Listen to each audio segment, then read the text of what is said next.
one of my sayings I like to, my wife even knows, I do this with the people who I work with in the field too, is I like to use a saying called, I want to set people up for success. So I want to set you up for success about something that's more trying to become, more the mainstream and is rearing its head right now. And it's about blackness and do you black right. And I'm speaking to people who are black and who are not black, so this is not just for black people. Okay, so don't think I'm trying to segregate here, but or to discriminate. But the black experience is super. I mean, there's a wide array of black experiences, and this is not just an American thing. It's a worldwide thing. And you got poor blacks, you have very rich blacks, you have very hoity-toity blacks, you have blacks who are like the gangsta blacks. I mean, you got all kinds of black people out there, but there's also a point here too where some people, they believe that there should only be one experience of black, period. Like black people should have a homogenous experience. And there are some people out there who have that idea, and unfortunately for them, they miss out on learning about how people grew up. Like there's people who supposedly know me and have ridiculed me for not aligning with what their definition of black is, and that's to their fault. That's not my issue. That's their issue. And they'll call me whatever, and they'll make all types of assertions about me and my character based on their flawed view of what blackness is and what it should be according to their definition and what they impose upon me. There are other people out there who are white who actually believe that black people have a homogenous experience, and I've heard that from some politicians and the like, where it's like, yeah, black people believe these certain things, and if you don't do this, you ain't black, whatever, right? Well, you hear that stuff. But what I want to do is I want to introduce you to an idea. It's not really like super hard to figure out, but it's just respecting people as persons. Okay, I mean, really, it's not that hard. Okay, so somebody like me, I try to basically what I want to do is I want to set people up for success. So when they interact with me, I don't act like I'm a lesser or a greater. I just act like a David. People know me for doing that. I meet people where they're at, because folks don't know me, they don't know my background, they don't know where I'm from or none of that stuff. So I get to know people, and I try to do so in a level where it makes people comfortable, not only with who I am, what I believe, and the way that I act, but it's how I respect other individuals. And this is where you have the idea of respecting people as persons despite what they look like. And I don't require people to treat me a certain way based off of my ethnicity. I really don't. Okay, and what I require though is that people meet me as a freaking man, and if you're gonna meet me as a man, you're gonna treat me as a dang man. And so there's no lesser or greater. It's just treat me as a man. Very simple. Now, for some people that's hard because they don't know how to do that, and so they kind of flail and they flounder and stuff. They don't know really how to interact with a real man, and that's just that's a growing pain for that individual. But there's individuals out there that just need to learn that with black people. And I'm not trying to paint a broad swath here, but with black people, you have to understand that you've been conditioned to believe things about black people that makes it kind of uncomfortable maybe for you to even try to interact. Right now, you may think that all black people are mad at white people. That's a conditioning that's purely false. Not all black people think those things, but it's what the mainstream is trying to portray as being the truth. I mean, I've seen some of these MSNBC and CNN freaking anchors who are black. I mean, they act like freaking these people need a freaking like padded room. And then you'll see some of the white people who believe that they're speaking for black people who also need a padded room. I mean, some of this stuff is just ridiculous. But how does this impact you as an individual who's just trying to figure it out? Well, it's not that hard. Just treat people kindly with respect. Don't go into a situation like you're walking on eggshells. Don't be afraid.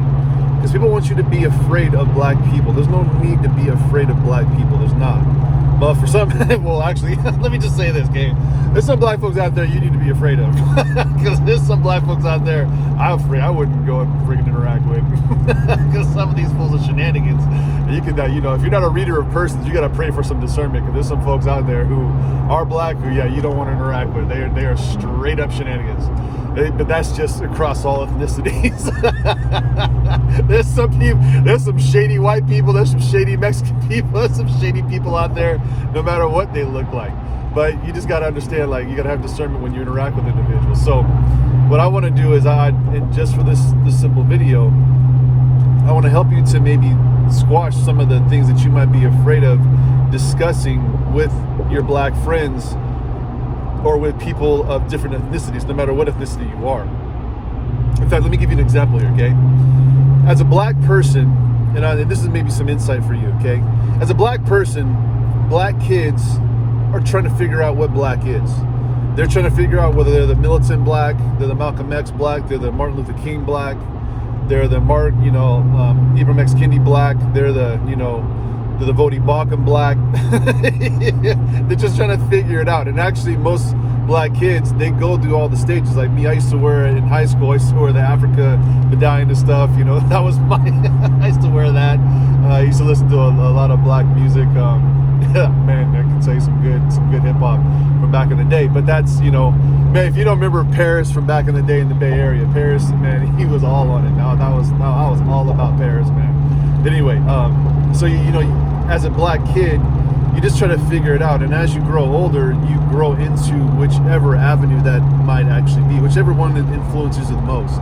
Now, whichever one might influence you the most will color what you believe about society. So there might be the militant black kids who that's what they grew up understanding as being reality, and that is just the reality. There might be the gangster black kids, and that's the reality. That will always be their reality, okay? Unless they have a real definitive moment in their life where they kind of they exit out the game and stuff. But it just is what it is. And but see, you got to understand, this is not just a black thing. That's actually across all cultures thing, because there's white kids. You got the rich white kids, you got the poor white kids. I mean, I know both. Especially growing up down in South San Jose, there's a lot of poor white kids, man. Like middle class, lower middle class white kids. They didn't have a freaking, didn't have a silver spoon. They had to freaking work their butts off. They had the same thing with Mexicans and Asians. I mean, back in East Side San Jose, you had a lot. I mean, there was a gang of Filipinos, Koreans. There was a gang of Chinese and some Japanese. But nobody was. People weren't the stereotypes of these people, Laotians and Cambodians. The stereotypes of these people, they really didn't fit, just because you get to go to see people's homes and see what their parents are like. And it was just interesting because, like going back to the subject matter, do you black right? Well, do you human right? Do you look at the people and just understand that the reality, what might be painted as a stereotype, isn't really the stereotype? And can you respect people despite what they look like, and maybe even enter into what their experience is without losing yourself and who you are because of feeling guilt or whatever? Okay, I don't need to feel guilty about what I look like. You as a person don't need to feel guilty about what you look like either. I won't feel guilty for being black. Don't feel guilty for being white or Asian or Mexican. Don't ever feel that. But what you can do is just understand that people have a different upbringing. People have a different culture, and you get to know people. And as a respecter of individuals, you don't have to try to ascribe to one. You might interact with individuals who might be a gangster black. The next day you might interact with somebody who's an intellectual black. You might interact with somebody who's like, intellectual Mexican or whatever. But just respect people. It's not that hard. But people want to make it difficult. And they want to make you believe that there's a curtain or a broad swath you got to paint across a certain ethnicity. Don't believe the lies. Don't believe the hype. And don't fall into the trap. Because if you fall into the trap, you start believing things about people that just aren't true. And when you start believing things about people that just aren't true, you can make yourself into a villain accidentally. Like some of this critical race stuff. I mean, you think about what people are doing to individuals. They're basically trying to make you believe that all black people feel entitled. Well, there's some black people who do feel entitled, but then there's also black people like myself who understand what that entitlement actually means. It's a false comparison, and I will never abide by it. But that's just what some people they want. They will try to take advantage of you as a person who might be good-natured, good-hearted, and they want to take advantage of you. They want to make sure that they get some money out of you. And that's what some of these folks are. I mean, look at the BLM founders. I mean, let's go get 4 homes. I mean, tell me what BLM's actually doing for black people out there. I mean, come on, that's just what it is. So understand this, okay? Do you black right? Do you black correctly? I don't know. Do you Asian correctly? Do you wipe correctly? Do you, whatever correctly? How about just respect people as persons? And then when you do so, just understand that you're going to have to float in and float out of different ideas and people, and then respect individuals as you meet them. And that way it makes it a lot easier for you. Instead of like going into a situation believing, oh yeah, this is the way all black people act. Like, no, I'm gonna go see like what this cat's about, man. Like, what's this black dude about? And just have a basic dialogue, have a basic conversation. Like, where you from? What's your family life like? Who are some of your influences? Who influenced you most? And how was it that they influenced you? What was your parents' life like? What was your upbringing like? Okay. And again, the reason why I'm saying this is it's easier to respect people as persons than to walk on eggshells because of all of the broad swaths that are painted across cultures by individuals who want you to believe certain things about cultures. It's not fair for anybody. So if you respect individuals, it makes things a lot easier. Have a great morning.